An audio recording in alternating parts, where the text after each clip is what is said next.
اعوذ باللہ من الشیطان الرجیم، میں اللہ کی پناہ مانگتا ہوں مردود شیطان سے۔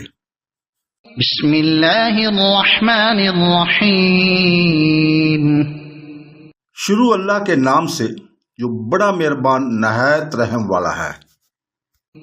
الف لام میم،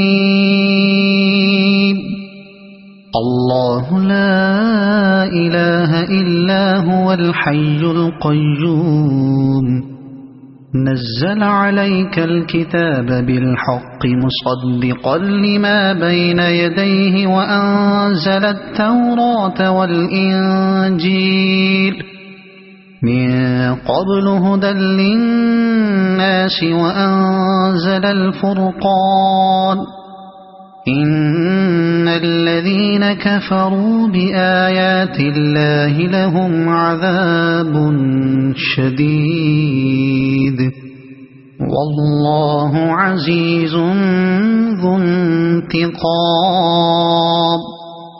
اللہ تعالیٰ وہ ہے جس کے سوا کوئی معبود نہیں، جو زندہ ہے اور سب کا نگہبان ہے، جس نے تجھ پر حق کے ساتھ اس کتاب کو نازل فرمایا ہے جو اپنے سے پہلے کی سچائی کرنے والی ہے۔ اسی نے اس سے پہلے تورات انجیل کو لوگوں کی ہدایت کرنے والی بنا کر اتارا تھا، اور قرآن بھی اسی نے اتارا۔ جو لوگ اللہ تعالیٰ کی آیتوں سے کفر کرتے ہیں اس کے لیے سخت عذاب ہے، اور اللہ تعالیٰ غالب ہے، بدلہ لینے والا ہے۔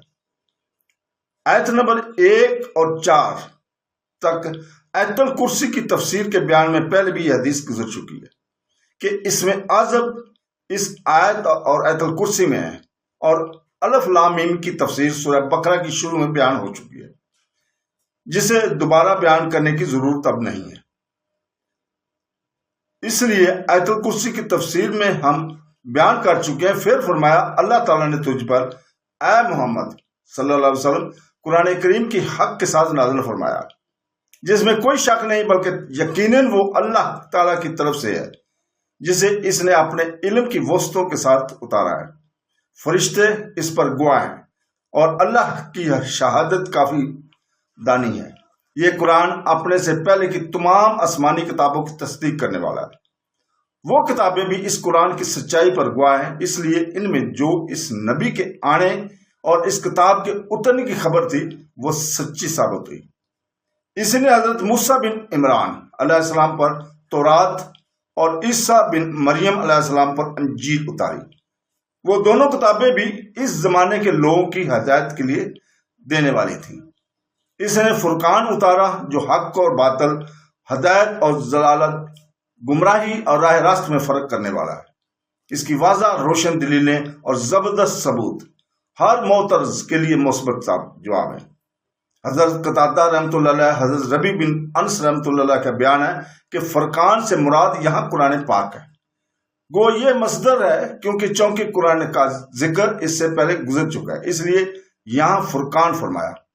ابو صالح رحمۃ اللہ علیہ سے بھی یہی مروی ہے کہ مراد اس سے تورات ہے، مگر یہ ضعیف ہے، اس لیے کہ تورات کا ذکر اس سے پہلے گزر چکا ہے۔ قیامت کے دن منکروں اور باطل پرستوں کو سخت عذاب ہوں گے۔ اللہ تعالیٰ غالب ہے، بڑی شان والا ہے، اعلیٰ سلطنت والا ہے۔ انبیاء کرام اور محترم رسولوں کے مخالفوں سے اور اللہ تعالیٰ کی آیتوں کی تکذیب کرنے والوں سے جب باری تعالیٰ زبردست انتقام لے گا۔ صدق اللہ العظیم۔